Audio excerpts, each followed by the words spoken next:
திருப்பூர் மாவட்டம் சாமளாபுரம் பேரூராட்சிக்குட்பட்ட 1வது வார்டு பகுதியில் வள்ளலார் அறக்கட்டளை சார்பில் புதிதாக பேருந்து நிழற்குடை அமைக்கப்பட்டது.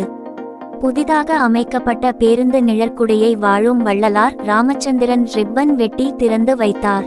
இந்த நிகழ்ச்சியில் சாமளாபுரம் பேரூராட்சி மன்ற தலைவர் விநாயகா பழனிச்சாமி, சாமளாபுரம் பேரூராட்சி மன்ற துணைத் தலைவர் குட்டி வரதராஜன் மற்றும் சாமளாபுரம் பொதுமக்கள் உள்பட பலர் கலந்து கொண்டனர்.